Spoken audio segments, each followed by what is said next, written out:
Paul Vannier, moi j'aimerais savoir quels sont vos objectifs. Est-ce que c'est finalement de défendre ces victimes de violences dans ces établissements, notamment dans ces établissements privés, ou est-ce que c'est de faire de la politique et de faire tomber François Bayrou et le gouvernement? C'est franchement, pardon, aujourd'hui on a travaillé pendant 4 mois jour et nuit, on a fait 56 heures d'audition, on a consulté 10 000 pages de documents. Si aujourd'hui vous réduisez encore ce travail-là et la portée de ce travail, que je crois considérable, puisque nous appelons, vous me dites quel est mon objectif, c'est le nôtre. La révolution dans les modalités du contrôle et de la prévention des violences pour les faire cesser, monsieur.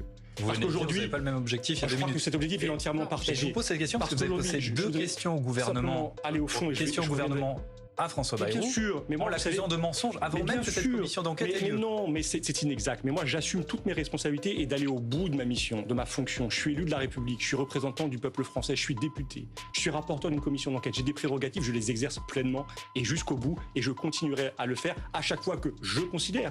Et il peut y avoir des appréciations différentes. Et d'ailleurs, une des forces de cette commission d'enquête, c'est que Violette Spilbout et moi, qui sommes des parlementaires différents, engagés dans des camps très opposés, ces différences ont été utiles à la commission d'enquête. Et vous faites de la politique ou pas à travers cette commission? Évidemment, je suis député, je fais de la politique tous les jours. Et c'est un enjeu politique avec que un notre objectif société... de faire tomber le Premier ministre François Bayrou. S'il vous plaît, ne parlez pas à ma place. J'ai appelé à la démission de François Bayrou et je considère qu'il ne peut pas se maintenir à Matignon eu égard aux mensonges qu'il a assumés devant les parlementaires. Je considère qu'un ministre, a fortiori le premier d'entre eux, ne peut pas mentir aux députés qui sont là pour contrôler le rôle de l'exécutif. Mais je termine comme rapporteur de cette commission ayant travaillé à ce rapport pendant 4 mois, qui, je le redis, 328 pages, 4 sur François Bayrou. C'est vous, depuis 10 minutes, qui ne cessez de m'interroger sur l'actuel Premier ministre. Je suis prêt à répondre à tout ce que contient Vous en avez parlé dans votre conférence de presse. Vous avez dit François Bayrou était au courant, le Premier ministre est empreint d'une culture de la violence. Vous en avez parlé dans la conférence de presse. Des faits, peut-être faire ce travail d'information,